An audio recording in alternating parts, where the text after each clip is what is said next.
Okay, why don't we go ahead and get started? All right. I was just about to say the same. Thank you, Brian. So, welcome everyone, and thank you so much for being here today. We are planning to have a very, very lively panel discussion today to celebrate National Disability Employment Awareness Month, or NDEAM, as we call it. Um, my name is Gracie Doran. My pronouns are she, hers. I am a white woman with brown curly hair, black rimmed glasses, and a black shirt on today with beautiful pink flowers in my background. And I will go, I'm paralegal here at Disability Rights California. I work in our voting rights practice group. So I'll throw it on to my co-host, Brian Hollander, to introduce himself. Good morning, all. My name is Brian Hollander. My pronouns are he, him. I am a white male in my mid-50s, and I am bald with a reddish and gray beard and glasses today, and I have a blue dress shirt on, and my background shows the Golden Gate Bridge in the bay. Um, what I'm going to start with this morning is our virtual meeting accessibility statement. So today, our access facilitator will be Beck Levin, who is amazing and will be able to address all of the needs that we have. And I'm going to begin with our statement now. So, to make our meetings inclusive and accessible to everyone, we kindly ask for your support by doing the following. Say your name each time you speak. Speak at a measured pace and use the raise hand feature. For acronyms, state the full name or phrase first, then use the acronym. For uncommon or new words, please spell the word verbally and/or write it in the chat for the interpreters. Please give a short visual description of yourself, whether your camera is on or off, as well as descriptions of any images, shared screens, videos, or other visuals used throughout the presentation. The first time you speak, please state your pronouns. Please also rename yourself on the video conferencing platform to include your pronouns. Use the reaction feature instead of the chat for congratulations and expressing emotions. Please pause when interpreters switch to ensure no information is lost. Chat comments will be read aloud periodically by Beck before the group moves on to a new topic of discussion. During the meeting, Beck will also manage accessibility features to ensure that known accommodations are implemented. Ensure that all ASL interpreters are spotlit at the beginning of the meeting and throughout. Periodically read aloud chat comments and elevate essential chats regarding access. Pause the meeting if accessibility issues arrive, and remind speakers to pause during the interpreter switch. If you have access questions or concerns, please send Beck a private direct chat for support. Thank you all for creating an inclusive meeting. Thank you, Brian. And I also wanted to say aloud that that also includes if you would like to have multi-pin features available to you to spotlight the interpreters, please message in the chat that you would like that multi-pin to spotlight interpreters for yourself, or you can private message Beck Levin directly. Thank you. So we are going to go straight into our panel. We have some amazing panelists here for you today. So I am going to allow themselves to introduce themselves a little more. But to start off, I just wanted to go down the line. We have Eli Gallardin. He is the director at the San Francisco Office on Disability and Accessibility, formerly the Mayor's Office. Juanita Herrera, a service navigator at Lighthouse for the Blind and Visually Impaired. Jacob Lesnar Buxton, a systems change coordinator. at Access Central Coast. We also have Marcos Villa, a senior advocate at Disability Rights California. And lastly, we have Councilwoman Mary Zendejas for the city of Long Beach. Thank you all for being here. And I plan to jump right into our questions that include a short request for an introduction from each of you. So first off, can we start by having each one of you introduce yourselves and tell us a little bit about your career path, especially in the context of your experience as a person with a disability? And if you feel comfortable, Eli, we'll just go down the line and start with you. Awesome. Thank you, Gracie. Um, oh, I see Brian has his hand up, so I will pause. My apologies, this is Brian. I also wanted to let the audience know that for Mr. Lesnar Buxton, I will be revoicing as which he requested that I do in preparation for the meeting. Okay, I'm Awesome. sorry, continue. Great. Thank you, Brian.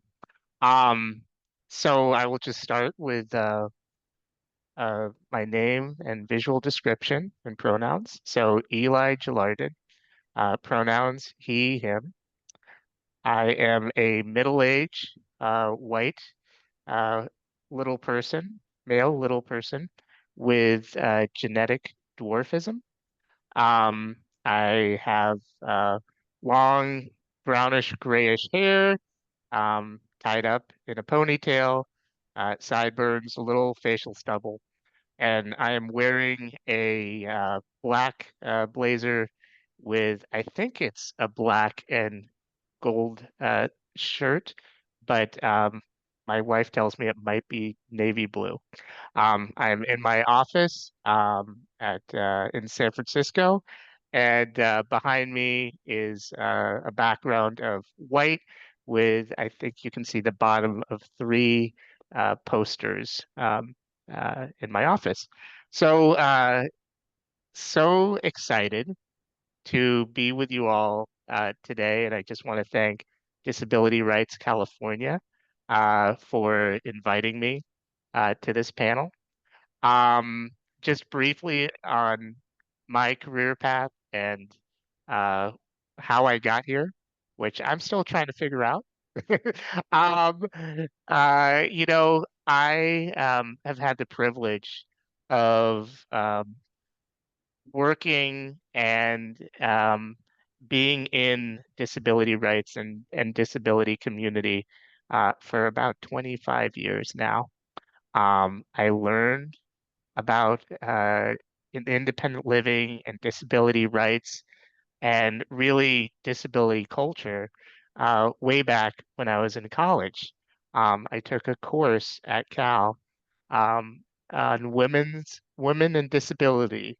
It was at the time a independent course, and it was my first exposure to disability community.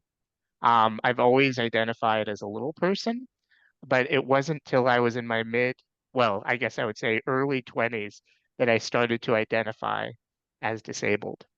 Um, After Cal and, when I was a young person looking for work, like many young people do, um, I found a place at Marin Center for Independent Living. Eventually, I became the executive director at 29. I did not know what I was doing, but I learned on the job.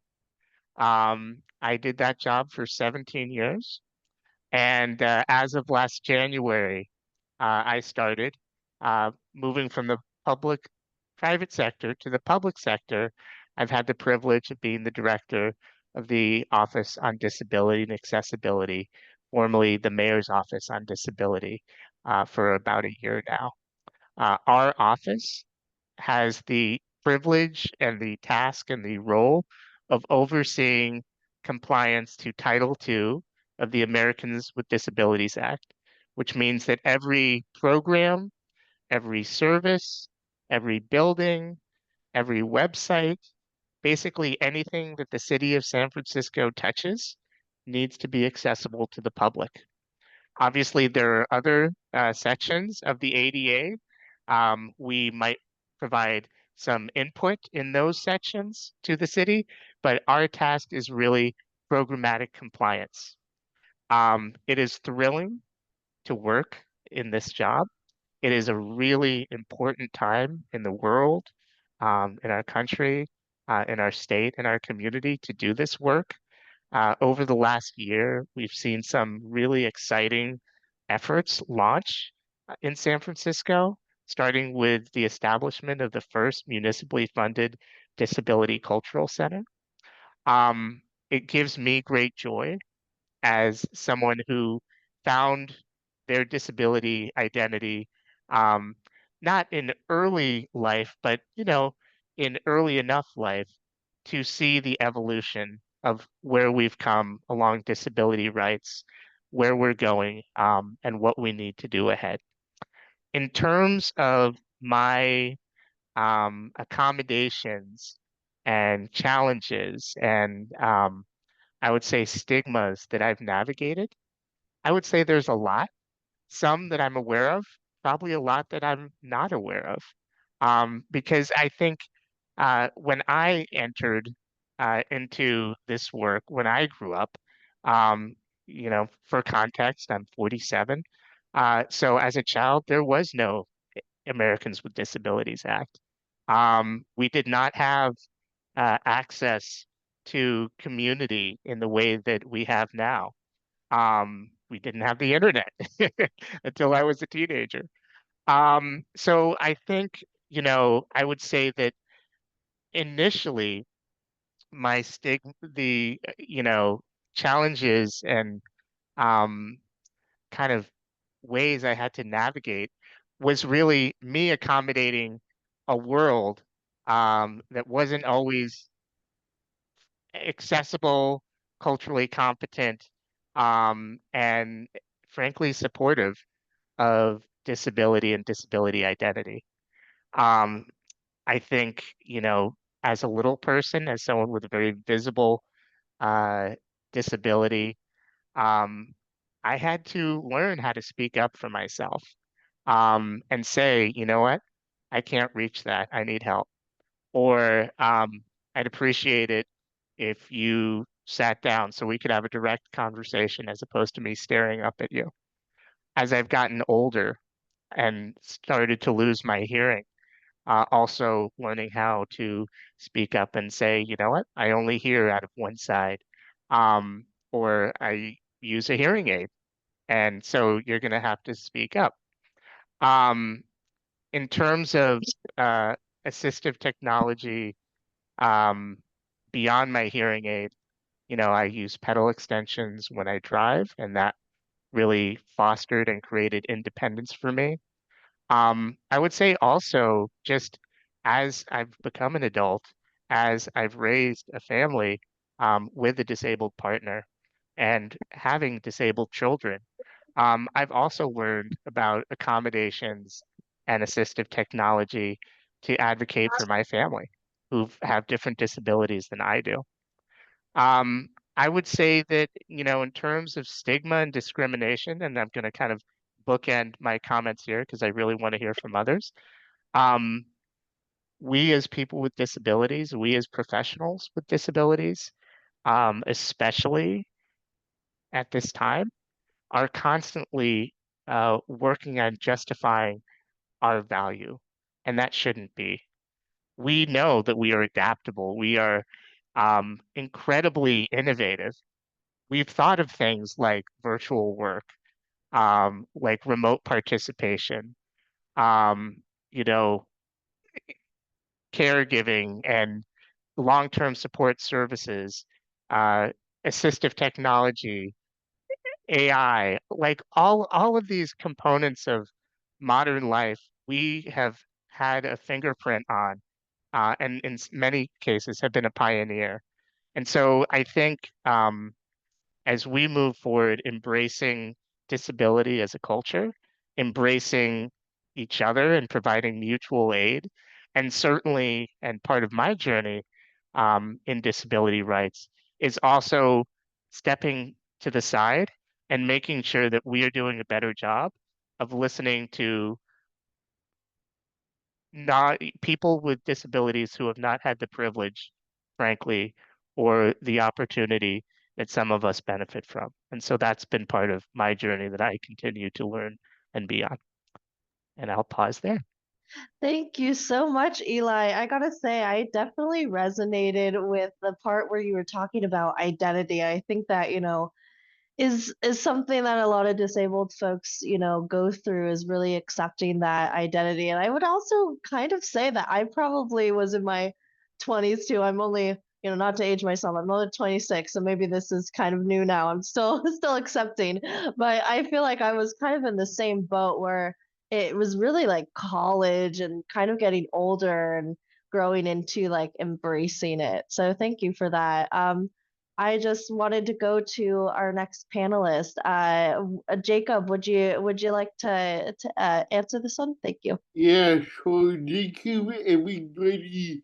My name is Jacob. Yes, Notebook. Regarding the I2 classes in 2003, the Child Development 113. I'm sorry, somebody appears to be on the phone or something, and I would appreciate if you could mute yourself.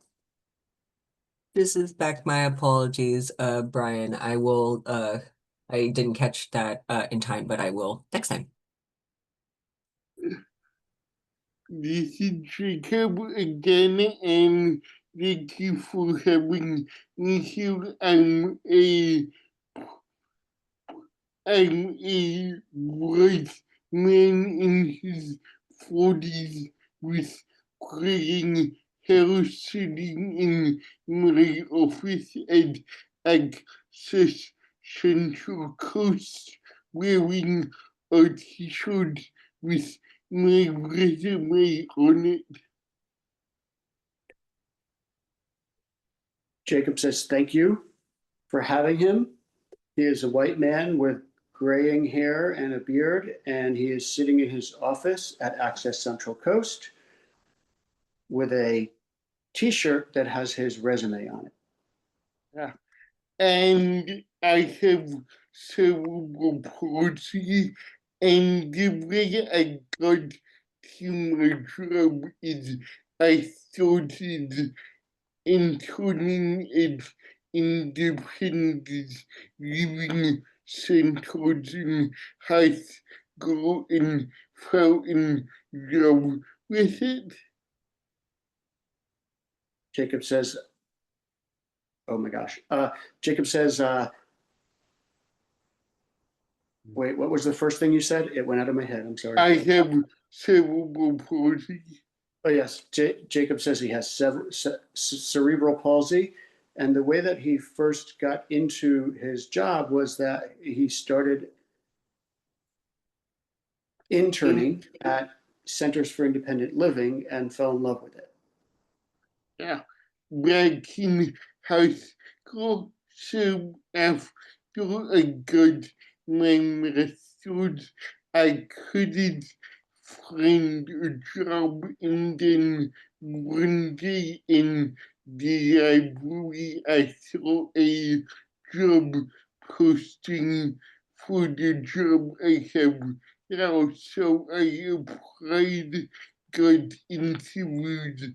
The next day got hired 5 days after that and moved to Santa Barbara within 2 weeks. So Jacob got his job after he finished his master's degree. He was having trouble finding a job, and he saw the posting for the current role that he fills at Access Central Coast and Santa Barbara. He was interviewed, and then he was hired 5 days later and moved to Santa Barbara from the Bay Area within 2 weeks. Thank you. Thank you.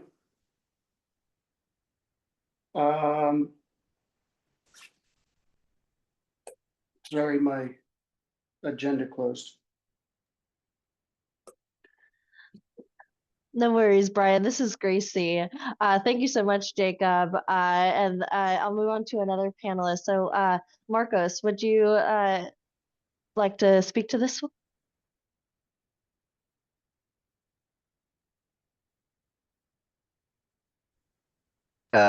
Gracie, thank you. Is this just the introduction part, right? Yes, I can repeat the question as well. So this is part of the first question is can you start by having each of you introduce yourself and tell us a little bit about your career path in the context of your experience as a person with a disability. And this can also include, challenges that you face or continue to face, accommodations you have got, or roles your employers played in your career, or any stigma and discrimination that you may have faced and how you overcame it. All right, perfect. Thank you for that. So, Gracie and team, thank you so much for having me here today. And Eli, solid start to the morning. For a brief introduction, my name is Marcos Villa. For a visual description, I'm Mexican American, 37 years old. I am brown. I haven't shaved in about a week, so that's showing a bit. Not quite where Brian's at, but it's getting there. Um, I have a brown polo that is checkered with different shades of brown, and I have my purple gaming headset that has two jobs. And so, to share a little bit more of my background and how I got here, well, I'm currently a senior advocate with Disability Rights California.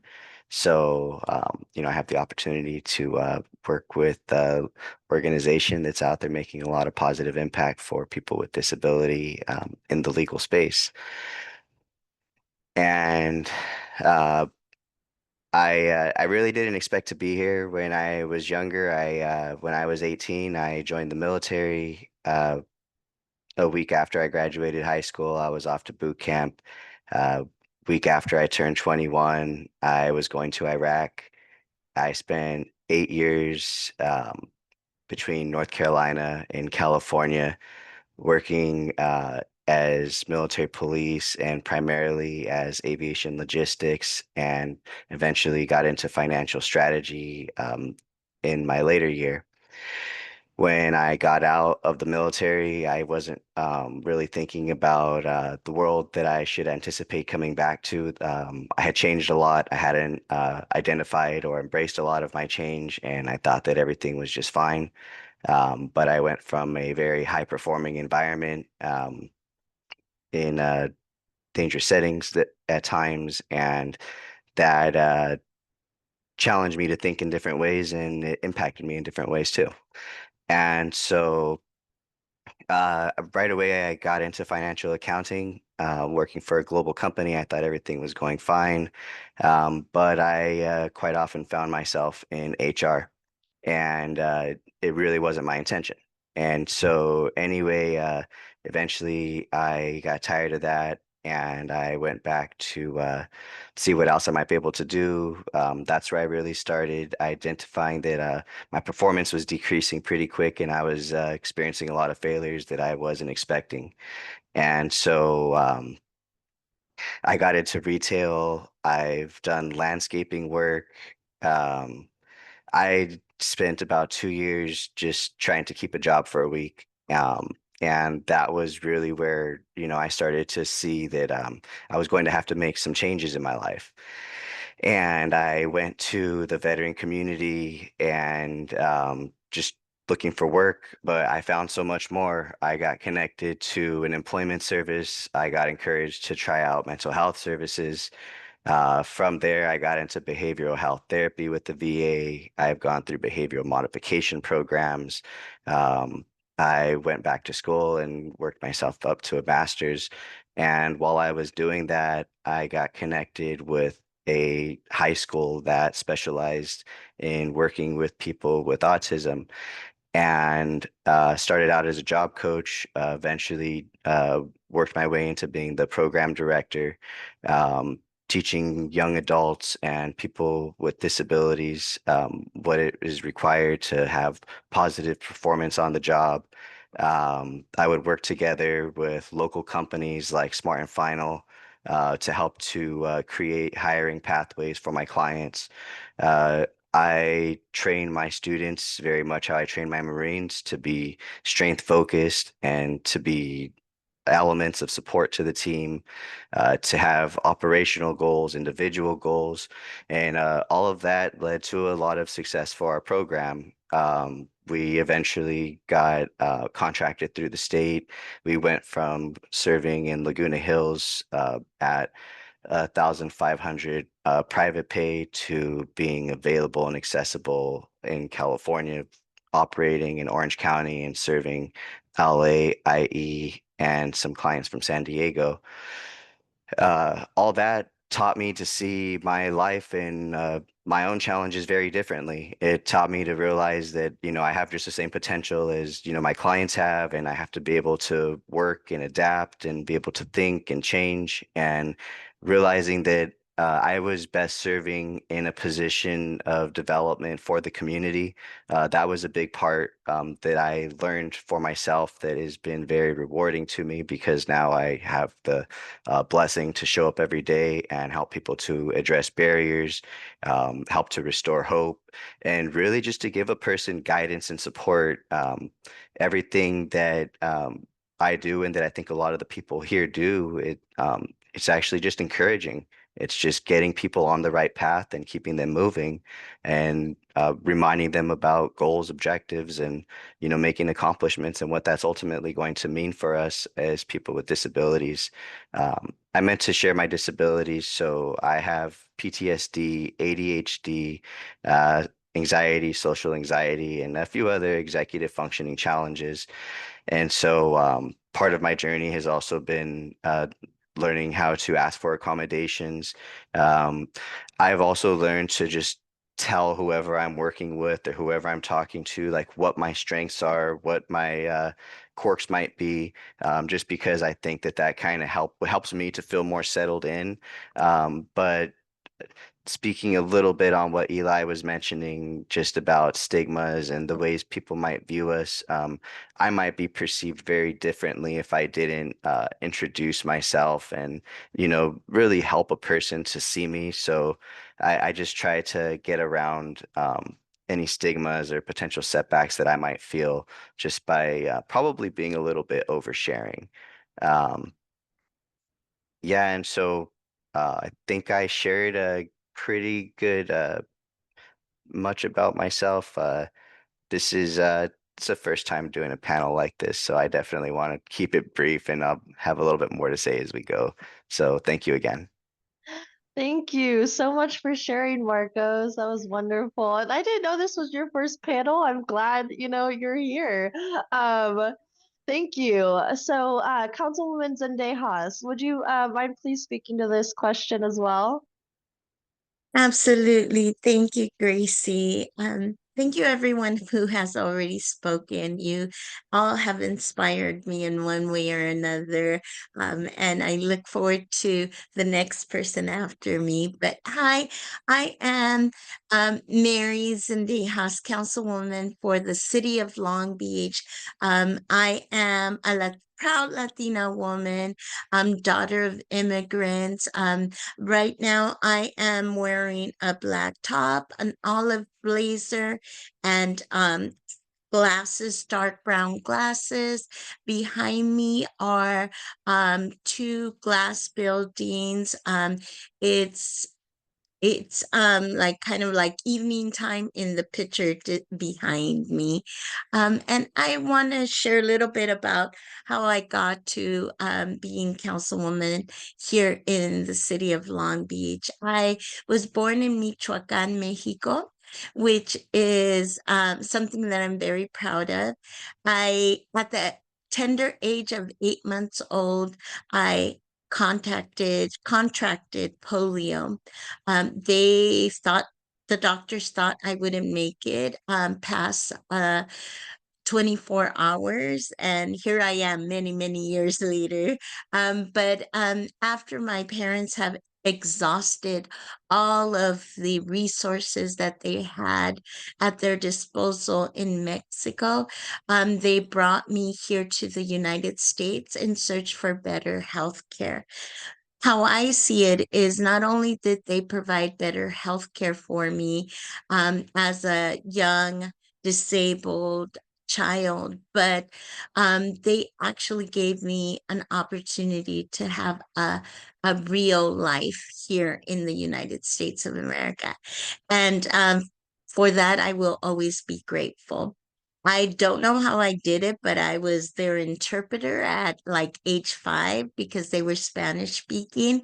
And so I don't know how I did it at that time, but I owned that, and they really trusted me to be their interpreter.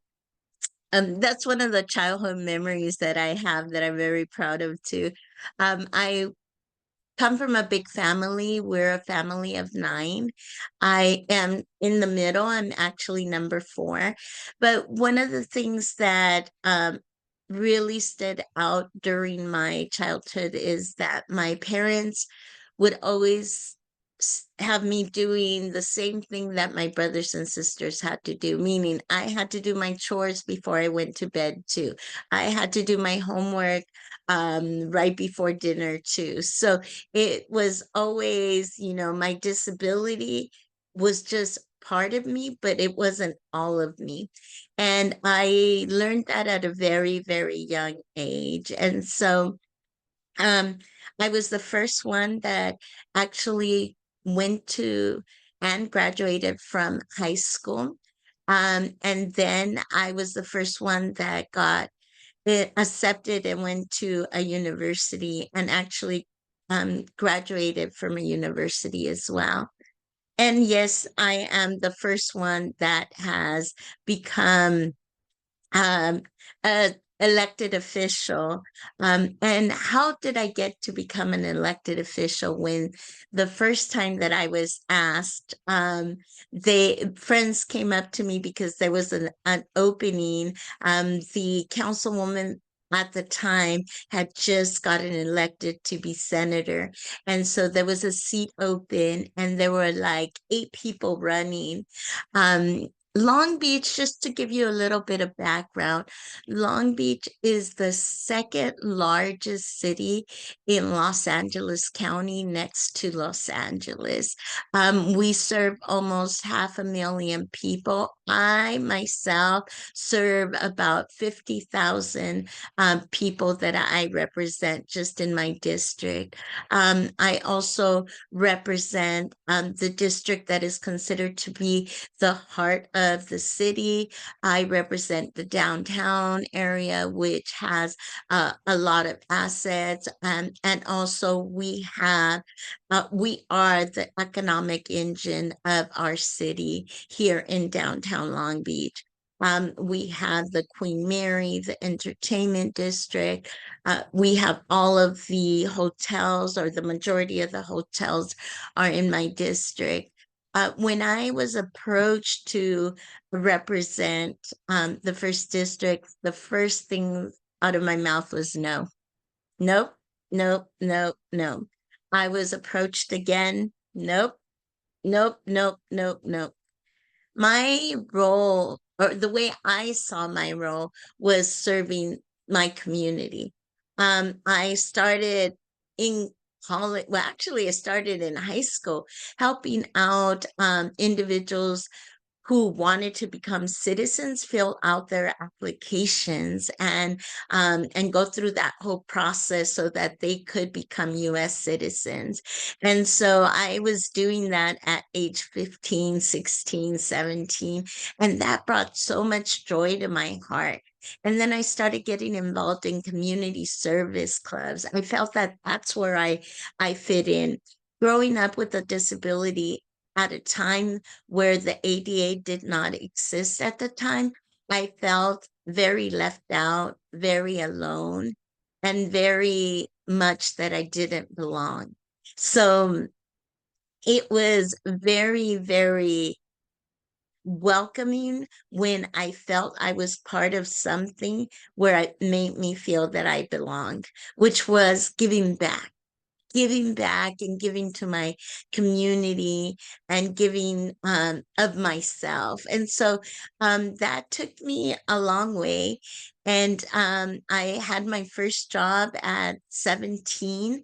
I was a teacher's aide and at a preschool, loved that job. And it just seemed that when I was looking for a job, as it was said here before, it was very difficult. Even though I was a college graduate, I had, experience with having several jobs during my college years. It was very, very difficult finding a job.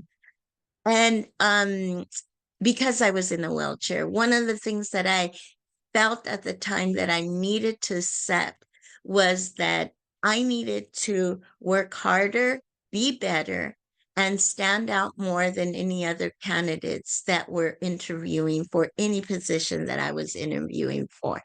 Because the reality was that in my world at the time, I felt that if any regular person is given the opportunity to interview someone who they are bringing on to their company, their agency, their organization, that they by human default would probably pick the person without a disability. And my disability was very visual. I've been using a wheelchair since I was in junior high. And so there was no way to hide that. And I knew I would have to stand out more than anybody else. And that helped me with some jobs that I got. And then but it was still very difficult.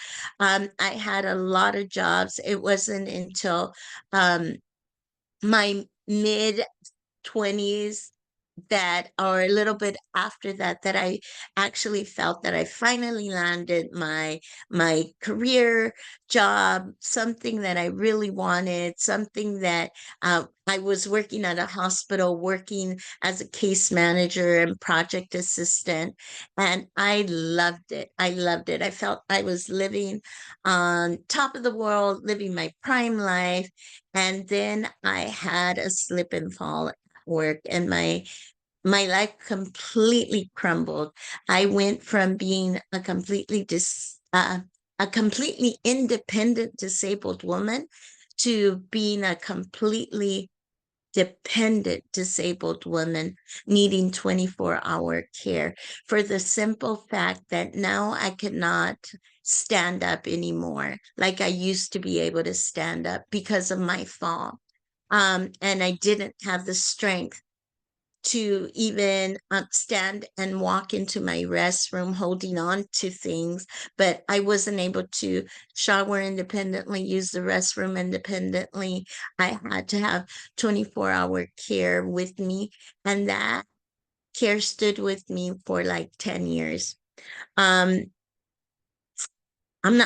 share more as we go, but I just wanted to say that what got me out of that, because I really went into deep depression. So Marcos, I can understand your story. I was relating so much to it, like being so active and being so out there, and then something just isn't right, and then you're trying to pull yourself up. And for me, it was advocacy for the disability community and giving back to my community. So I was after that, I realized that giving back to my community was where I felt that I belonged again. So I started doing a lot of volunteer work, and I never thought I'd be an elected official. That my volunteer work and my passion for giving to the community would land me in a position to where I had the support and the backing needed to be the first disabled woman to be elected to the Long Beach City Council, and also the first Latina to be elected to office in the nation. So a wheelchair user Latina. And so that to me is something that I hold very proud. And it's not an easy job, but it's a job where I know that I have to be at because representation matters. And one day I was asked, what gives you the strength to keep doing what you're doing? Because we know that's not an easy job. And I said, it's my disability community. And that's why whenever there's opportunities to give back to my disability like this, I absolutely make the time to make sure that I'm available to be in spaces like this. So thank you for this opportunity.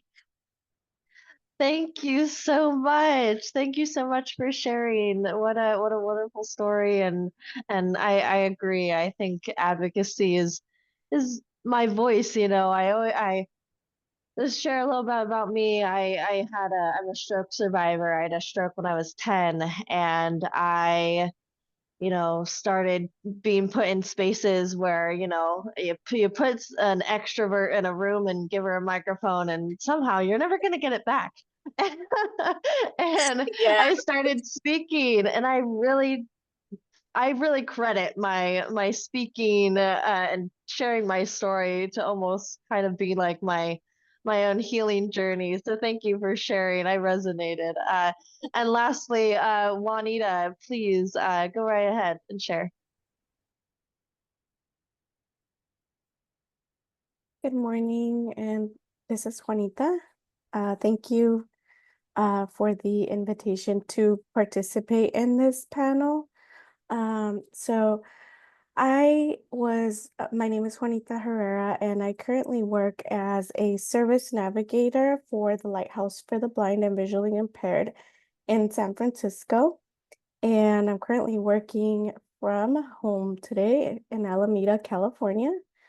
So behind me, just a little description. I just have a blank wall, nothing interesting. And I'm wearing, my pronouns are she, her, and I'm wearing a pink blouse. I'm a 34-year-old Mexican American woman, and a fair skin complexion. And I am 34 years old, and I have long black hair with like brownish tips or ends. um and that's basically my description. So I was born with congenital glaucoma, and when I was born, my parents actually didn't know that I had an eye condition, because this doesn't run in our family. Um, and it wasn't until I was about 3 months old that my mom noticed that I wasn't reacting to like visual stimuli, and she mentioned it to the doctors. I underwent 8 eye surgeries from the time I was 3 months old to the time I was 3 years old. I had a lot of my vision at that time, but over time, I began losing my eyesight, and to the point where I consider myself totally blind.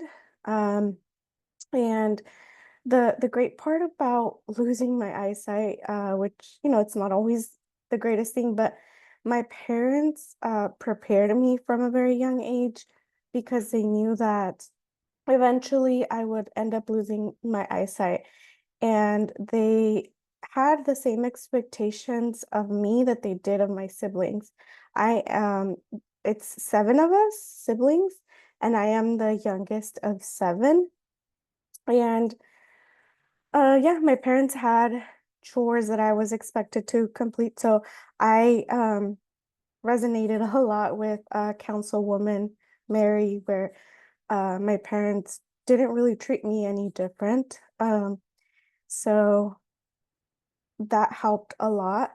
I was born and raised in Southern California, Los Angeles area, and Riverside areas. And more recently, I am a moved to Northern California for a better work opportunity. And a little bit about my career. I have been working in the assistive technology space for 14 years. When I was 17, I accepted an internship role at a local blindness organization in Los Angeles. And as I was working there, I was about to be 18 and graduate from high school. And my dad said, so now that you're going to be 18, if you want to continue living at home, you're going to have to pay part of the mortgage payment and bills. And I was like, oh no, like I don't know what I'm going to do. So I started looking for work. Thankfully, the place that I was interning at offered me a position. I was there for about 3 years.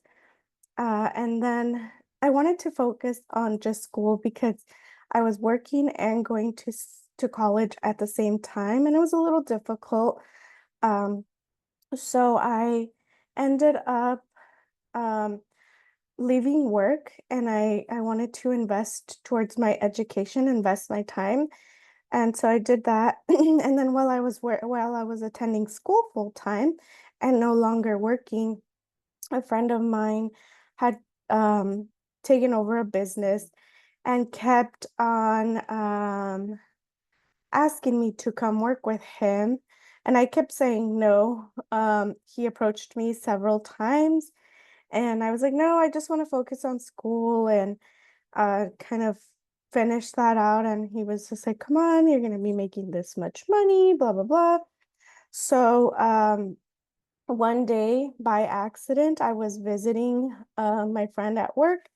Somebody needed help fixing a braille display, um, which, for those who are not familiar, it's a piece of equipment for individuals who are blind that they can connect via Bluetooth or wired connection, and they can read what's on a screen, like on their phone or on a computer. And so the person came in and needed help fixing something on their braille display. So I told my friend, oh, let me see, like, can I take a look at it and see if I can figure it out?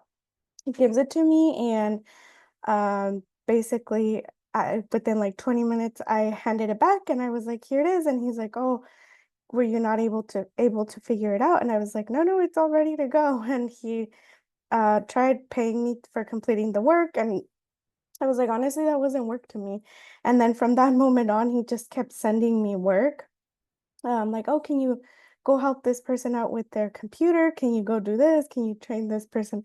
And so I just ended up sticking around, and that's kind of where my assistive technology venture began. And I really loved giving people that independence, people who had recently lost their eyesight or were in the process of losing their eyesight, and giving them that independence so that they can either return back to work or go to school to find a different career. That, I don't know, it was just such an exhilarating experience being able to provide people with these tools. And so then I went from there. I became a mom and wanted to simply focus on work, being a mom. And I ended up leaving my job there because it was extremely demanding. And I was away from home about 14 to 16 hours a day, and I had a newborn, and I was a single mom, so I needed to work to provide for my daughter. And I left that job, and I didn't have anything lined up or anything in plans, and I just trusted that the right opportunity would come along. And I just kept applying a bunch of different places. Um, a few months passed, and then I heard from an independent living center in Orange County, which my former boss is here. Shout out to Jose. And yeah, and so then one day I got a call for an interview, and I was able to uh interview and was offered the position. I worked there for a little bit over 3 years. And during my time there, I was able to work on obtaining my Rehabilitation, Engineering, and Assistive Technology Society of North America certificate, which is one of the most well-renowned certificates in the assistive technology space. And this job also allowed me work-life balance so that I could be more time with my daughter and see her, through growing up. And then about a year and a half ago, I was offered a position at a nonprofit here in San Francisco as an assistive technology trainer. And I accepted that position. And shortly after, I was offered a different position within the same organization as a service navigator. So it's a whole new experience for me. I've been doing this for about 6 months, and being able to help students also who are blind or low vision to find the classes, the services in the Bay Area that can best assist them to be independent, has been a great experience. And I feel like I do miss the assistive technology area, but here and there I'm asked to help out by the assistive technology department at the lighthouse, and I do occasionally do trainings and things like that. So I feel like no matter what, assistive technology is always in the forefront of um, my career. Um, but yeah, that's where I'm at now. And then more recently, as I mentioned, I moved to the Bay Area, um, which life balance is a little bit better out here. For some reason, public transportation is amazing. Um, and I'm able to get anywhere using public transportation, especially as a person with a disability who is unable to drive and relies heavily on that. And my daughter is growing up in a space where she's extremely happy. So, not, when looking at my career, obviously being a mom, also takes into account that not only is my career important, but also the well-being of my daughter, and that we're growing up in an environment that is going to be fruitful for her as well. So that's a little bit about me. Well, thank you, Juanita. And thank you so much to all of the panelists. I think one of the things that stuck with me as sort of a common thread from all of our panelists is this work is something that is tied to them personally. I think it's interesting to me that everybody who is here on this panel and doing this kind of work is connected to it through their own personal experiences. And I think that probably helps them to be the, incredibly effective and passionate advocates and uh, professionals that they are. Our next question. Hi, if I can interrupt, this is Gracie. I just wanted to Oh, give yeah. Beck a moment. Beck Levin, our wonderful access facilitator to give a opportunity to read the chat. Good morning, all. My name is Beck. My pronouns are they, them, theirs. I am the diversity coordinator for Disability Rights California. I am a white person in their early 30s with brown hair and eyes. I'm wearing silver rimmed glasses today, and I have some hanging plant earrings and a hanging plant collared shirt. And I'm just going to elevate the chat real quick. Looks like we have an AI assistant joining us. Thank you and welcome, AI assistant, I guess. Gracie said, welcome. Please be advised that we are recording this panel discussion. Ken and Eduardo both asked for multi-pin access. I believe they both have that now. If not, please do DM me. I see Sabrina posted very inspiring, Juanita, with 3 pink hearts.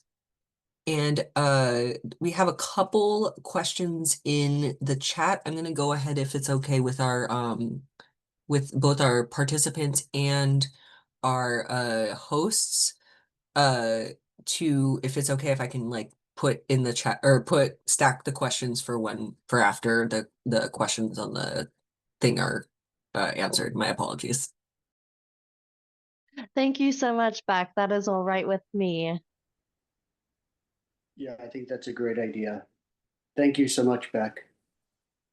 So our next question is around workplace accommodations, and we wanted to ask our panelists to talk a little bit about what they see. What do you see as a challenge in regards to workplace accommodations currently, and what do you see it going in the future? Why don't I popcorn it to Eli, because he's the first person to the right of me on the screen. Thank you, Brian, and other panelists. Feel free to jump in as well.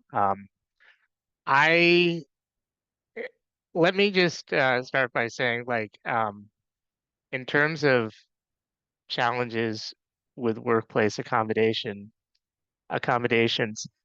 let's just start with asking for them and feeling comfortable.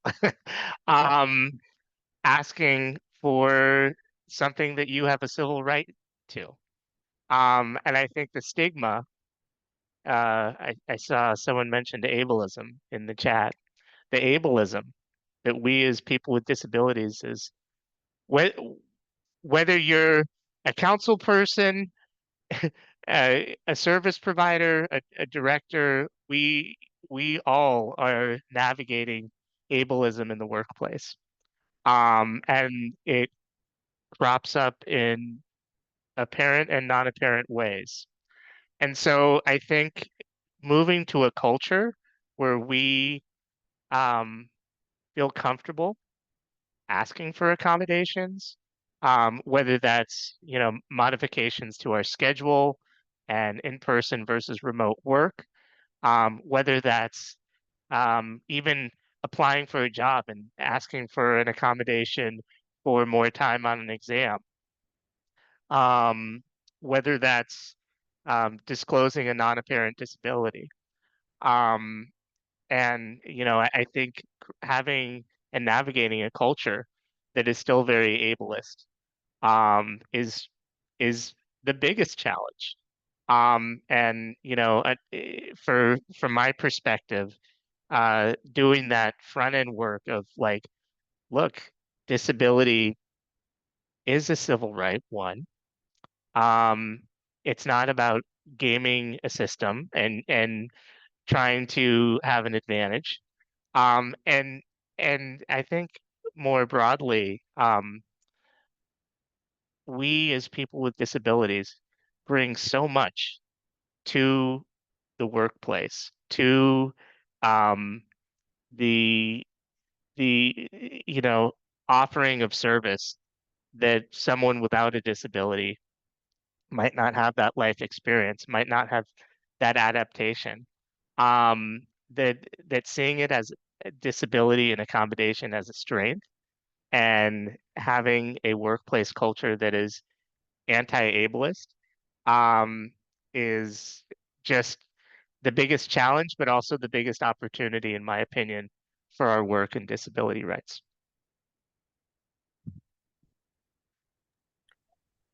Thank you, Eli. And I think it's great that you're now in a position to sort of guide that in some way in terms of creating a culture where you are and throughout the city of San Francisco that is more equitable to people of all abilities. Jacob, did you have some thoughts that you would like to share on this? Yeah, I feel like the biggest egoism is having my job is not from my colleagues who are great at what they do, but from the community for it. And it comes down to my speech. So correct me if I misspeak. Jacob, please. Jacob said he feels like his issues related to ableism in the workplace are not so much driven by his experience with his colleagues or his organization that he works for, his employer, but more when he's doing work in the community, and it is often related to his speech. Yeah. For example, I have people call up and ask not to be transferred to me because they can't understand me, and the often I have had a social worker tell me that she wanted someone else to assist her in my organization because of my speech. I have also had people think I work for free in the community and are shocked when I tell them I get a paycheck. Okay. Jacob said he often experiences clients that will say that they don't want to work with him because they don't understand him, or other colleagues in the community, such as a social worker who said that she didn't think he could assist a person because of his speech issues. And often people don't realize that he is employed and gets a paycheck and has an education and employment, and I think I do think. And I think I'm sorry. the first week in September where I had a parent come in and wanted services for her teenage son, and she couldn't believe I could operate a computer, so she made me type in front of her and then said that my mother was a bad parent already move all the way to Santa Barbara by cost by myself. So did you say you when you were a teenager there was a parent that My first week at this job. with his first week at his current role, Jacob says that there was a parent who had a teenager who initially didn't want him to work with him because she didn't think that he would be able to, and she told me I'm a bad person for letting me move all the way down here by myself. She called his mother a bad parent for letting him move all the way down to Santa Barbara by himself. Yeah, and then she didn't take the resource list that I worked 3 days on for her son. And then she didn't use the resource that Jacob worked 3 days to arrange for her son.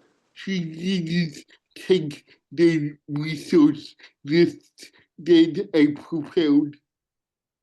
She didn't take the resource list that he prepared. Yeah, thank you. Thank you, Jacob. Do any of the other panelists want to weigh in on this question?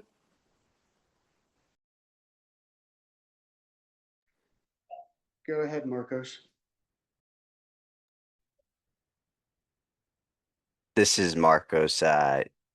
What Jacob shared really hit. I think that that's very relatable, both individually and then from, seeing past experiences as a program director. And I think this is everybody problem, and I do think that this is a leader's burden. And so we all contribute. We may not like what we contribute and what we contribute. It's really up to us whether or not it's received positively and if it can help to create a cultural change. But I really do think that ableism is something that it is something that we can defeat and get past. I think that the size of the agency, that can certainly impact, how productively we can work to keep each other moving away from ableism. So I think that, what I have to share, it really only applies to like the boutique experience when you have that small company of 10 to 20 people and the program director gets all the power and making that change happen. When you're working at a large agency like ours, it takes a lot more collaboration and teamwork and leadership across the board that's moving in unison, and that's like an orchestra. It's a little bit more to work to achieve. But to be very specific about how I would work past issues like this, when I ran my program in the past, I initially came into an agency that was very strong leaning in hiring with people with degrees and special credentials from special backgrounds, which led to a pretty high cost employee roster. And when I had come in, I was very driven to hire disabled veterans. And I had to spend a lot of time working with the board, explaining how, skills and qualities were transferable. And after getting the board interested in observing performance based on skills and qualities and away from the idea of typical people have a certain sort of superiority. I wanted to do away for that for two reasons. First was the obvious for ableism. Second was I couldn't believe that I can achieve the goal of what I was after with a board that believed that we were maybe better than the people we were serving. It's not like it was verbally said, but it was something that was understood when you walked in the room. And so really pulling people away from, the titles that we hide behind and down to earth where we all walk together. And when I'm working with executive teams, it's really just expressing the values and the qualities that I'm observing in a way that's both analytical and empathetic. It's showing the human side, the qualities that we all have individually. This person has charisma. When they're in the office, everybody's a little bit happier. This person's a little bit more quiet. However, like the skills that they're bringing, they have these sorts of values. Maybe they're really good at organizing, maybe they're super high tech, and individually, we should be able to observe that in a team and it should be clear. And that's where it's really the leader's responsibility to point out the strengths and the qualities of the employees so that way, when the people are working with people with disabilities, they are already trained to look at strengths and qualities, whether it be an individual or a supervisor or management. we should all have that same training that comes from the same culture of lean on strengths, know a person's capabilities. We're not really here to think about anything that stops us from positively performing. And even stopping and thinking that we're better than somebody in a race is going to impact the quality of performance and the overall performance of the team, because you have this individual who might be bogged down, feeling away, and then that's going to impact the greater team. Um, when I was out in the community, just like Jacob mentioned, sometimes people just don't get the proper treatment as employees. And so I would spend a lot of time working with store managers. I would stick to general managers because those were the people that I believe had the most influence over the daily production and how people are treated. And I would train those managers on identifying the qualities and the skills of the people that I was bringing into his labor force. And at the same time, I would, because of my position, I did have the opportunity to point out a few operational challenges that his typical employees were having that my team that I was bringing in did not have. And I did that as a way to kind of just ground and remind him that, like, hey, you're really focusing on this group and you're hearing, your staff, you're protecting them right now. But like as a leader, I'm just asking you to maybe consider protecting the whole pack. And so like you're doing a really good job at protecting the typical flow for the typical people. But just by learning to communicate in this specific way with this specific individual, here's what you get out of it operationally. Now you have a person who's, doing things that your typical staff is not. By the way, did you know that people with disabilities can often appreciate a schedule that doesn't change? That means Christmas and New Year's. And so please tell me who's showing up on game day when you need it the most, because I'm telling you that my staff, they're already trained, they're already able, and I'm just asking for you to look specifically at the qualities and the strengths that they're bringing. And if that's not enough, then logistically, here's the financial benefit. Just like Brian was saying, there's lots of reasons to believe in this. There's been tons of studies that show that just by creating more accessibility in the workplace, creating positive work environments, all that does lead to more productivity. It is more difficult to maintain. However, the values that we're getting out of it, they would supersede any challenge, and it would just make living that much better for us all. Um, I know I probably had a lot to say on that one, but Jacob definitely stuck a chord, and I do think that ableism is something that we can get past working together. Thank you. Thank you so much, Marcos. And I see your hand up, Councilwoman Zendejas. Go right ahead. Thank you, Gracie. And thank you for sharing those comments. One of the things that I feel about accommodations is that, like it was said, like Eli, you said, that just to actually ask for them. Being the first, a lot of us here know what that's like to be the first, on the job, to be the first. For me, it was being the first council person and the first time that I felt that I was not looked at as a councilwoman with a disability. And I was overlooked. And so it wasn't intentional. It was an event. I'll just share a really quick story. It was an event. The mayor was calling people up, announcing them, all of my colleagues, and he forgot to announce me. Why? Not because he didn't like me or didn't want to announce me, but because he was the ramp to go up to the stage was on the right side, and everybody was coming up the left side. And so he was looking to the left in front of thousands of people. We had a Christmas tree lighting, and so all of them were coming from the left and the right. That's where I was. It was the audience that told them, him, Councilwoman Mary Zendejas, like you forgot her, and he couldn't understand because he would look back and he's like, there's nobody else there, but he couldn't. And it wasn't until he finally looked to the right and he apologized and then announced me. The reason I share that is because even in places where it's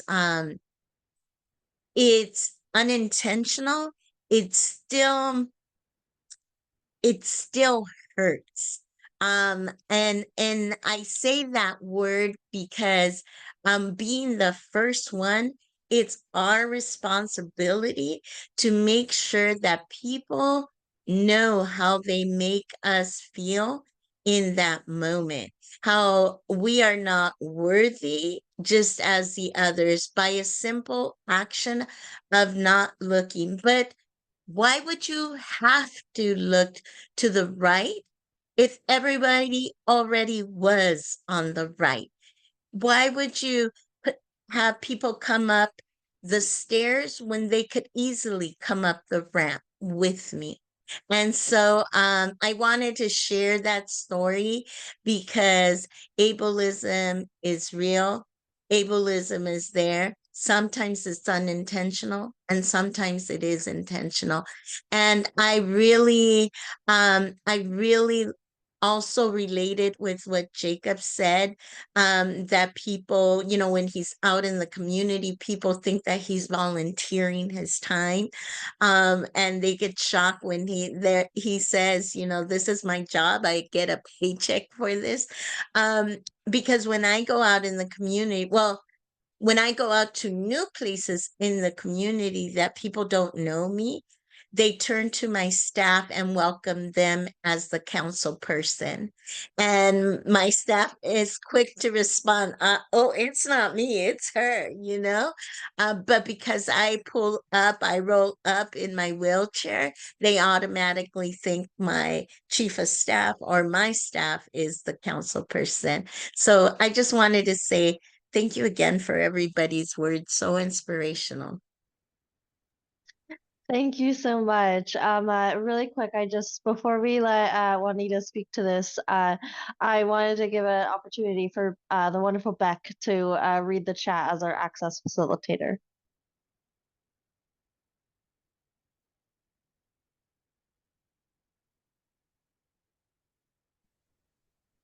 Hello, Gracie. This is Jose. Beck actually stepped away for a minute so I could read the chat. Thank you so much, Jose. Jose, our fill-in access facilitator right now. Thank you, Gracie. So there's a few questions for the panelists. I'm not sure if you want me to highlight those or highlight those at the end. Yes, we will save all the questions for the end. We do plan on having a short Q&A at the end of this panel discussion. Thank you. Okay, so I'll hand it back to you, Gracie, since everything on the comments is questions. Wonderful. Juanita, I wanted to give you an opportunity if you'd like to speak to this question.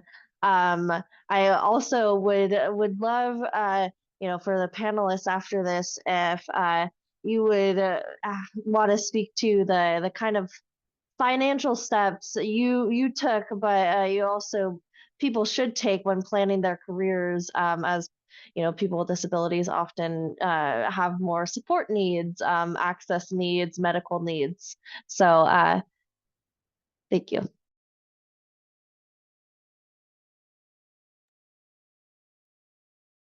And then feel free to jump in, panelists.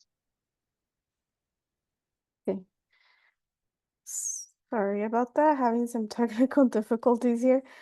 So this is Juanita, and I personally have been fortunate enough that I haven't experienced any major challenges as far as receiving accommodations in the workplace, since all the organizations I have worked for are organizations that serve people with disabilities. Um, I usually have, once I disclose that my disability, I have been asked what types of accommodations I require. Um, but my thought process is that um, that I feel that accessibility should not be thought of once the person requests an accommodation, but rather that it should be something that's universal and that is implemented from the very beginning. And the reason I say that is because I've received screen reading software to perform my job duties, computers, things like that. And the thing is, sometimes some of the websites that are used to access for completing task duties have not been accessible, and then that leads us to having to work with the developers of those external websites to make those websites accessible so that I'm able to complete my tasks. And I have worked with various companies to try to make those websites accessible. But if accessibility was thought of from the very beginning, this wouldn't be like a barrier that would come between me and my work. And that's all I have to say to that. Thank you. And just to move, oh, I see Councilwoman Zendejas. Go ahead. Thank you. Just really quickly, Gracie, I forgot to make my point. The reason I had shared that story is because I did want to share with everyone that, yes, sometimes being the first is difficult.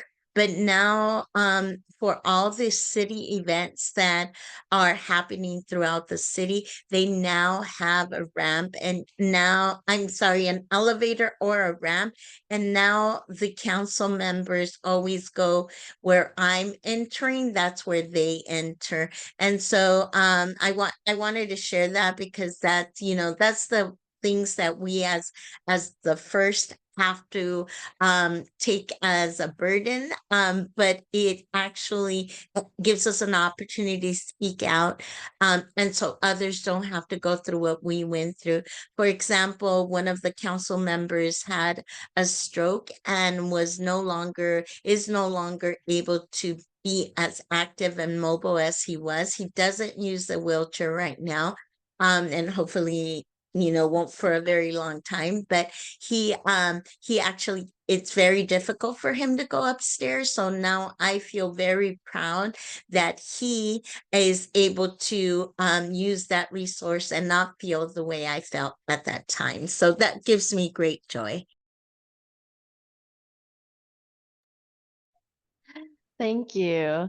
So I'm going to go ahead and kind of morph these next two questions together. And so two parts. So I know we kind of hit, and Marcos talked about, financial steps. But the financial steps that you believe, just people with disabilities, especially in our community, we have more support needs. Sometimes we have some more medical needs than others, and so. What kinds of financial steps could you think of that people in our community should think of when starting to plan their careers and join the workforce?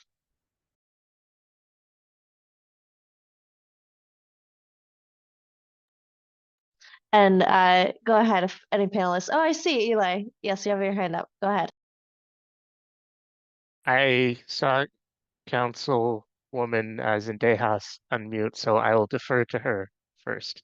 No, go ahead, Eli. Go ahead. Thank Okay. you.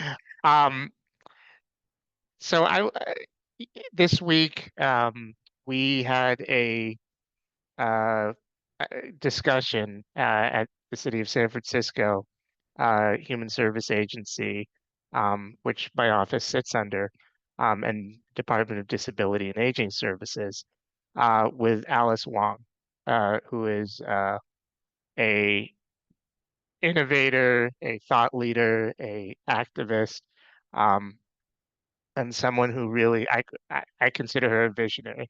in disability rights. And we talked about National Disability Employment Awareness Month and the workplace and careers and her trajectory. And to this question around financial steps, Alice is a person with significant um, uh, disabilities that require medical and personal care support. Um, and this is often referred to as the disability tax because we as people with disabilities, but particularly those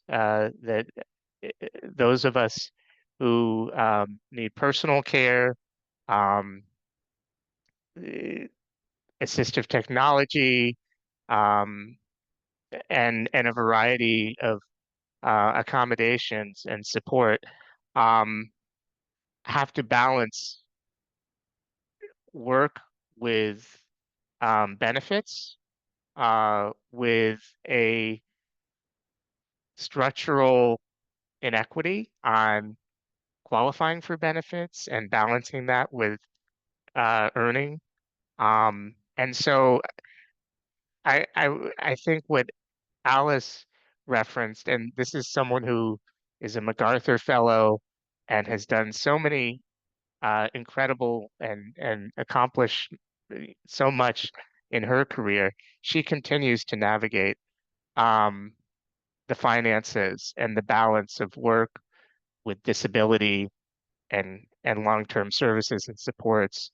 So I guess what I would say based on that conversation and my reflection in my career is recognizing that we have an inequitable system that people with disabilities have to navigate to work, to have meaningful work. Um, what is a career path? What is a um, what is a job that can be pursued that in a more broadly inequitable system, um, you can find some level of balance. So you're not sacrificing. So we are not sacrificing our own uh, needs, accommodations, rights, health to do the job. And I think that's something that many of us are continuing to navigate and learn from. But really, and I'll end with this. It's balancing um, the desire and the opportunity for work with also navigating one's disability and accommodations and medical and financial and personal care support. And it is challenging. Thank you.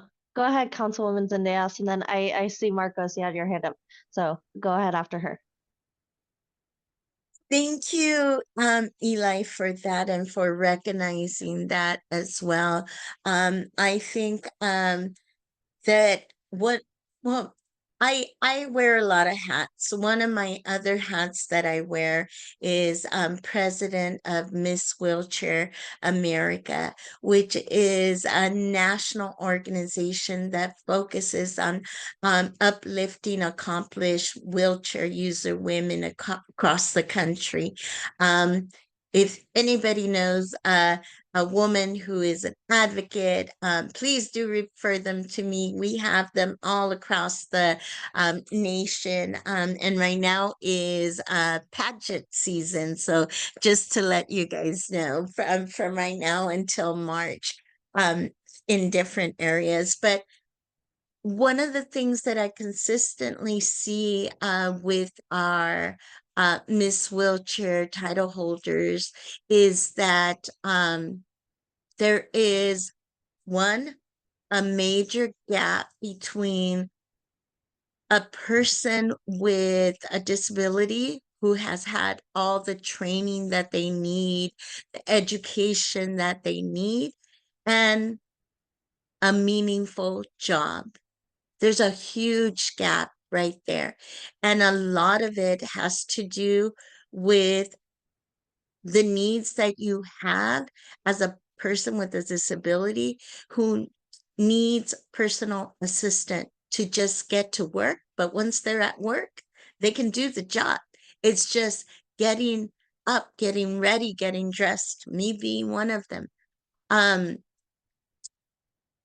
and being presentable to be able to be out in the community. And so a lot of times a meaningful job is great if that job is able to provide the necessary team that you may need to help you complete that job.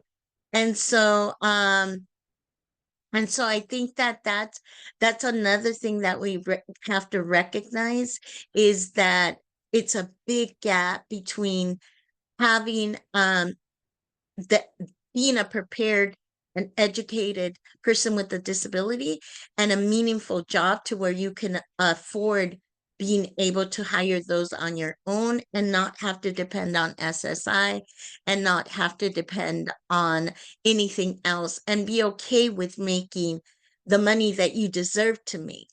Deserve being the key word here. And one of the things that I would advise when preparing financially is to look into those resources that are available. As we have this great resource in CalAble that gives us an opportunity to save money, put aside money that doesn't count for other things, but that you can use them to be able to provide for yourself, as whether you need caregivers, whether you need someone to drive you to and from work, whatever it may be, whatever your medical needs may be. We do finally have a resource that is available to us. There's still that gap, and that's something that I personally want to bridge somehow. And I'm working on some things personally that I want to be able to bring that together and help people find those meaningful jobs. So just wanted to share that. Thank you. I'll pass it on to Marcos.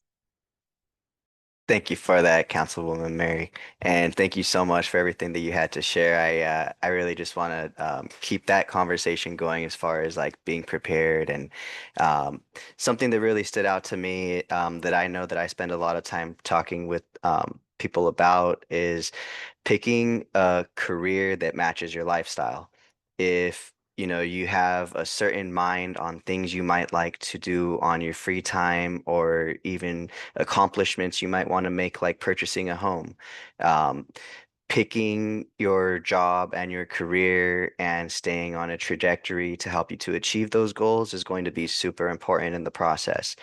And when you first get your job and you're excited and you're just wanting to be that, perfect workhorse, think about stabling that horse for a bit, because it really helps to know what resources are out there. I know that myself, as a person with disability, I didn't know a lot of these resources. Like when I got out of the military, I could have known to go to Social Security and spend time on SSI while I get the mental health treatment and support that I was going to get anyways. I could have done that with a little bit more of a financially productive track. Um, at the same pace, it's certainly something I remember now.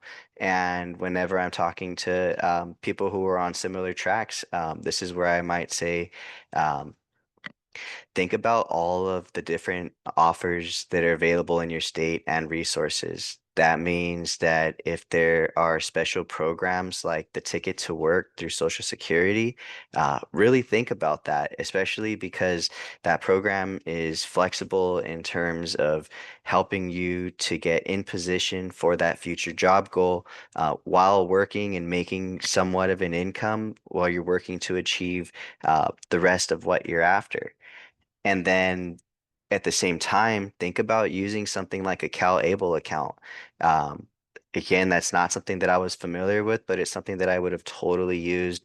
And I'm sharing with a lot of people now, whether it be family or friends, or while I'm here at DRC, or when I'm out in the veteran community. Um, Something that I really do want to point out in what I'm sharing is that when we're learning to live in our lives, whether this is new or something that is, what we're adapting to as adults and really owning, um, really take the time to allow yourself to understand what it is that you expect in your life. And so for me, that means that, I want to know that I am making as many choices for my life for as long as I am cognitively and intellectually able. And I know that that might change in the future. And I know that if I do enough now with the time that I have, that I can be most prepared for when that day comes if it should meet me. That means I've already written my will. I have a power of attorney just in case. Um, I have life insurance. I take advantage of the different types of offers that DRC has. So, if there's ever things like company match programs, think about it. And you don't have to put a lot. It's just, putting yourself in the thinking system of building financial stability. And what does financial stability mean? Uh, for me, it's me, my wife and my dogs, and it means that my family gets to keep everything that we've built so far. Um, it means that my wife likes to travel, so I have to remember to budget for that at least once a year. Um, it means that I like a certain diet, and like I can't have barbecue every month if I don't have the sort of income that I have. And everybody else, it is going to mean something different, but whatever it means to you, you should think about the things that it takes to keep what means something to you. So it's going to be different for every person. And one thing that I do think is the same across the board is that, for those of us that like to make our own independent choices, it does help to have safeties and securities in place. And so protect what you have. Thank you so much. I'm gonna throw it on to Brian, but for time and so that we can reach the Q&A, because I already see we got some lively questions in the chat. We're just gonna end it with one final question. So go ahead, Brian. Thank you, Grace. So our final question for the panelists is, what's one thing that you knew, I'm sorry, what's one thing that you wish you knew at the beginning of your career that would have benefited your overall career trajectory? And would you have any advice or recommendations for other people with disabilities who are just starting out in their careers?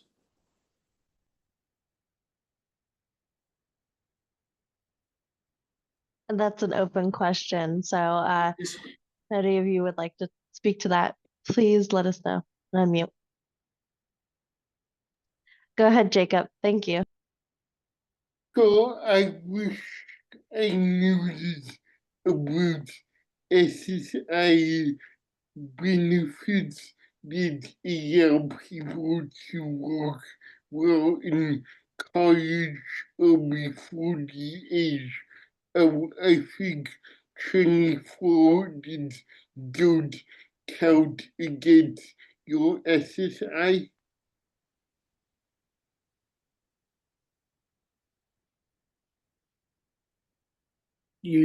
I'm sorry. you said that you wish you knew, you would know more about the work incentives in SSI. Yeah, Yeah, because I didn't work in college and did, if I could have more of a savings built up. yeah. And I just want to speak to that. There are a number of different programs that allow people to manage their income and resources in such a way that it may result in not losing necessary benefits while you still need them. And there are a lot of organizations that can talk to. Some of them are represented here by people on our panel. And it is something that I would encourage people as individuals and people who have people that they're with whom they're working to explore. Juanita, you have a. And I also have another comment. I'm sorry, say that again, Jacob. I also have one piece of advice for people.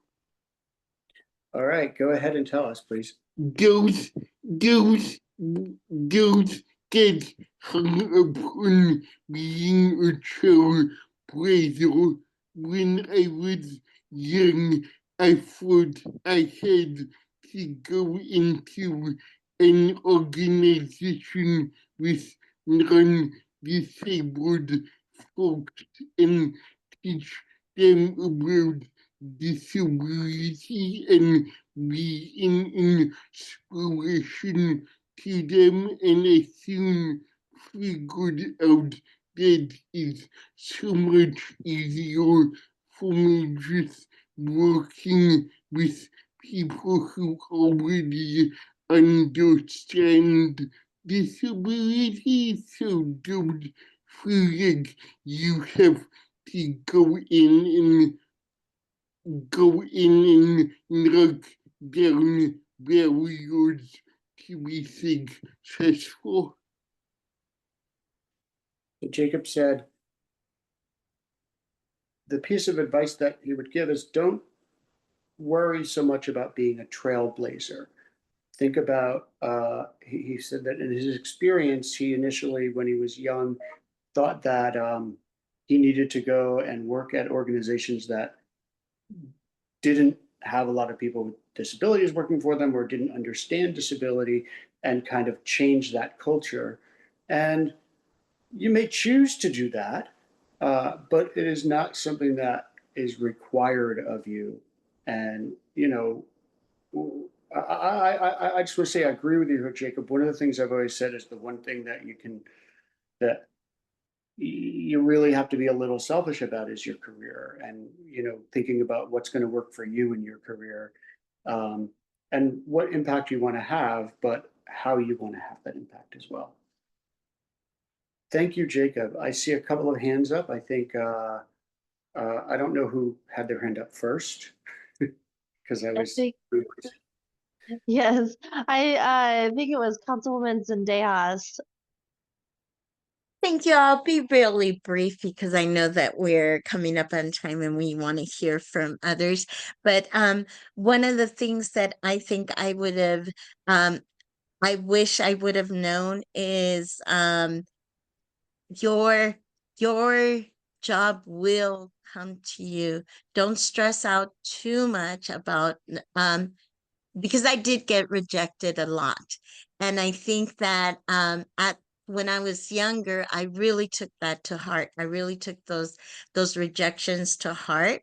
But when I did land a good job and when I was called back, it was the perfect setting for me. So don't I would advise others that if you do get rejected, just know that you're not only you're not the only being rejected because of your disability, but a lot of people, even without disabilities, go through that process. And for me, I thought it was just me as a person with a disability. So don't be so hard on yourself, is my message. Thank you. And then I saw Juanita had your hand up, and then Marcos, and then we'll go to the Q&A. Yes, so I just wanted to add, when I was a recipient of the programs mentioned, like SSI, SSDI, things like that, I wasn't aware of how those programs worked.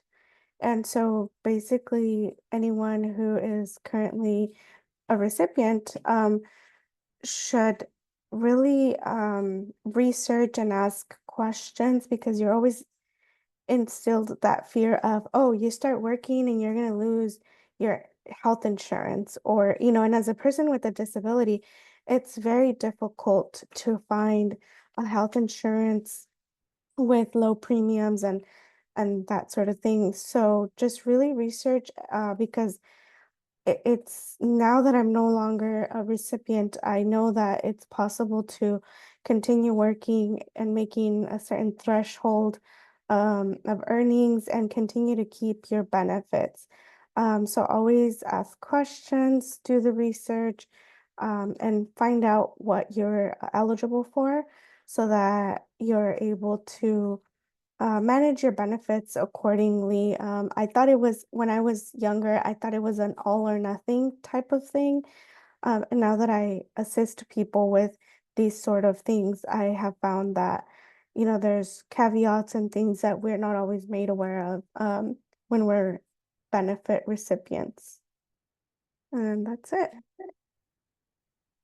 Thank you, Juanita. And I'm just going to give a shameless plug here to Centers for Independent Living. Every community has at least one, and they are great resources for this kind of information. Most of them have an actual benefits advisor who can give you some information about your particular situation and how that would work in the event.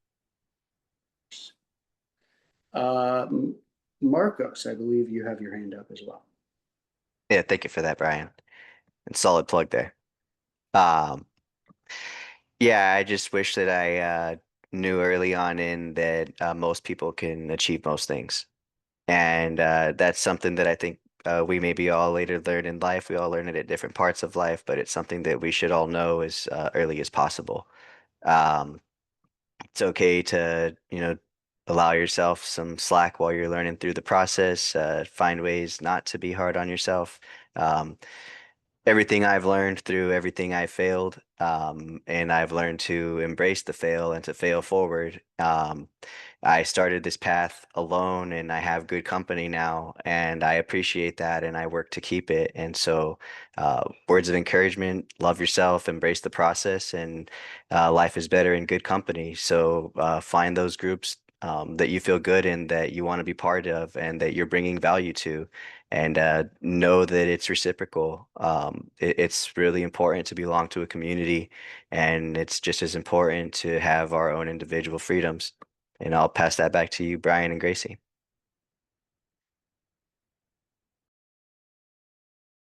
Thank you, Marcos. That was very insightful, and we appreciate that insight. So now what we're going to do is we're going to turn it over to our incredible access facilitator, Beck Levin, who's going to read some of the questions in the chat and give the panelists an opportunity to respond to those. If we don't get to all the questions, what we will do is email the questions to the panelists and ask them to respond, and we will send those out with the meeting materials. So I give the floor to Beck. This is Beck. Thank you so much, Brian. I am happy to go through the questions. We have quite a few, so just what's it called? Spoiler alert, we won't get through them all. Because there's about 7 or 8. There are a few that were in. First, I do want to elevate the chat really quickly. My apologies. A lot of it were questions which will be sent out after. But we have some greetings being shared. Elizabeth Campos says, "Hi, Juanita." Juanita says, "Hi, Elizabeth." Yolanda said that they had to jump to another meeting, but thanked the presenters for wonderful and powerful testimonies. Let's see. Councilman Zendejas sent for the person asking about Miss Wheelchair America, her email, which is mary@misswheelchairamerica.org. And then Ken Datugan put a wonderful little sentiment and then additionally a question. So I'm going to start with the sentiment and then the question will either be out in afterwards or right now. The sentiment is, I'm so grateful to this panel and to the diverse and rich perspectives. For me, I found that when a person with a disability does finally arrive to a place of employment and work through all of those barriers and system stigmas, and then the question that he says, I feel without commitment to provide growth in employment, it isn't really a meaningful employment, especially for individuals with disabilities. I look forward to having those conversations as well. And to answer really quickly, Irene's question got answered, but just very quickly, we will be sharing out the recording once the captioning is corrected and made accessible. So first question is from ILC. It is for Juanita. I believe that we answered this, but just to give Juanita the opportunity to speak more about it, what was the name of the AT certificate you mentioned? I believe it was the RESNA one. RESNA. Yes, that is correct. He did provide the right title, Beck.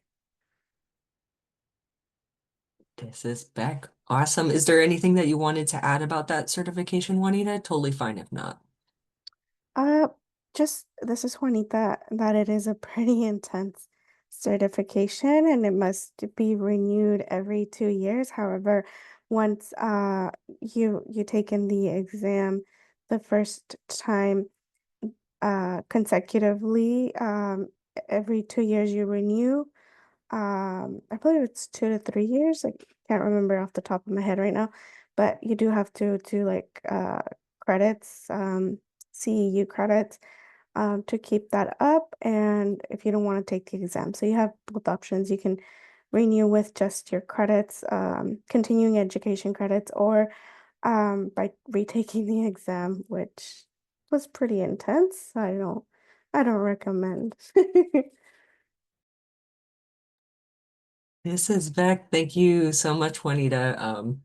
As a former colleague of yours, or I guess we're still colleagues, but as someone who worked with you at the Independent Living Center in Orange County, I saw you studying for that exam and oh my goodness, like I could not do it 100%. Quick question for our facilitators. Did we answer the question with regards to ableism in the workplace? Was that one of the questions? Thumbs up, I thumbs down.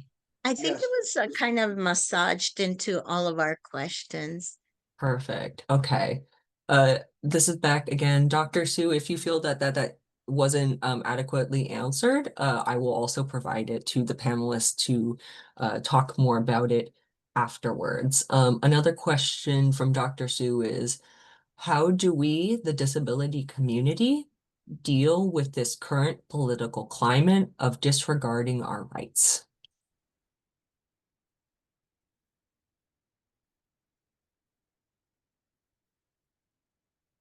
I'll carefully jump into this.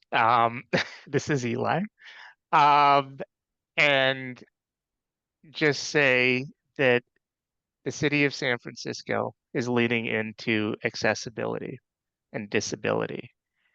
And this is an opportunity for those of us that have the privilege to do this work, have the privilege to serve our community, have had the privilege to be given these opportunities to lean into the work. And I think the conversation that we're having today, many times we referenced role modeling. Let's show why accessibility, why inclusion, why communities that welcome people with disabilities and create opportunities for work and celebrating culture and celebrating all of our intersecting identities, why that is not just the right thing to do, it is the cool thing to do, it is the fun thing to do, it brings more people into community, it is joyful.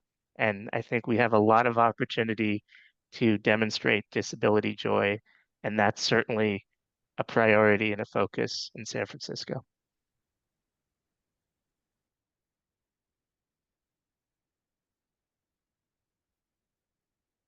Thank you so much. I just want to jump in and acknowledge that we do only have the interpreters until noon. I apologize that we didn't get to all the questions. I want to give Councilwoman Zendejas a minute to speak to these really quick. But again, just thank you to all the panelists. Thank you for everyone who attended. We will send out the recording, share out that, as well as share out any questions afterwards. We really appreciate you for attending, and let's continue celebrate National Disability Employment Month. Heck no, it's a year long. We're celebrating it year long. Let's go. Go ahead, Ms. Councilwoman Zendejas. Thank you, Gracie. Just really quick, I've had the honor of knowing Dr. Sue for a very long time. She was my rehab counselor back when I was in college, and she helped me a lot.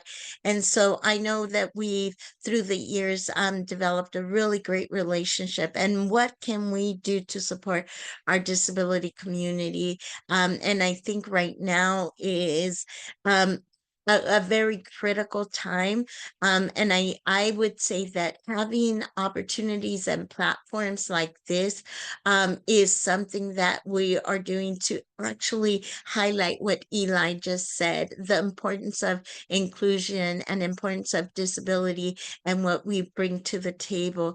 But I am open also to brainstorming with any of you, all of you here to figure out what we can do action-wise to make sure that our community feels supported and that they feel, most importantly, that they don't feel alone in these times.